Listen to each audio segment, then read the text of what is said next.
America में जब रात को कुत्ता भौंकता है तो लोगों को लगता है कि पक्का उसको भूख लगी है। जापान में जब रात को कुत्ता भौंकता है तो लोगों को लगता है कि पक्का कोई चोर आया है। और जब इंडिया में रात को कुत्ता भौंकता है तो लोगों को लगता है कि पक्का उसको कोई आत्मा दिख गई है।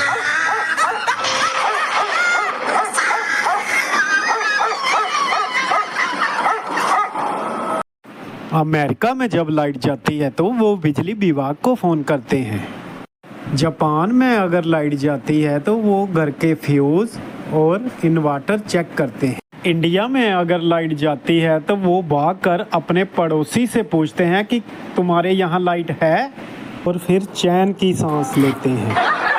एक डॉक्टर का सवाल, टूथब्रश कितने समय बाद रिटायर किया जाता है? चाइनीज ने कहा 1 हफ्ते में, ब्रिटिशर ने कहा 1 महीने में और अमेरिकन ने कहा 3 महीने में। अब आई भारतीय की बारी। भारतीय ने बोला, डॉक्टर साहब, इंडिया में तो टूथब्रश कभी रिटायर ही नहीं होता। डॉक्टर बोला, वो कैसे? भारतीय ने कहा, इंडिया में टूथब्रश सबसे पहले दांत साफ करने के काम आता है, फिर हेयर कलर करने के काम आता है, उसके बाद मशीन की सफाई के काम आता है, और जब उसके बाल गिर जाते हैं तो पजामे में नाड़ा डालने के काम आता है।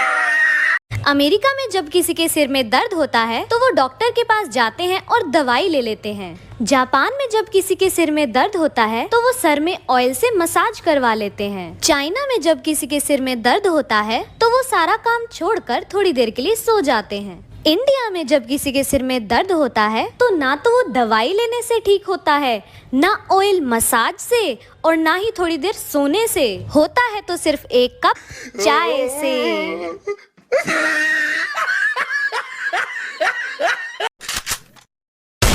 It's been a long day.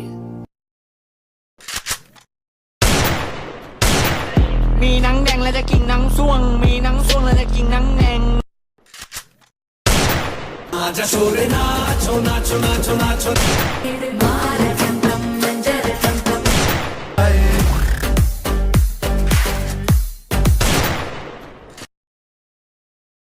America में जब कोई डिप्रेशन में जाता है तो वो डिप्रेशन की गोली ले लेते हैं। जापान में जब कोई डिप्रेशन में जाता है तो वो डिप्रेशन निकालने के लिए घर की चीजों को तोड़फोड़ करने लगते हैं। लेकिन इंडिया में जब कोई डिप्रेशन में जाता है तो वो सबसे पहले व्हाट्सएप की डीपी रिमूव कर देते हैं।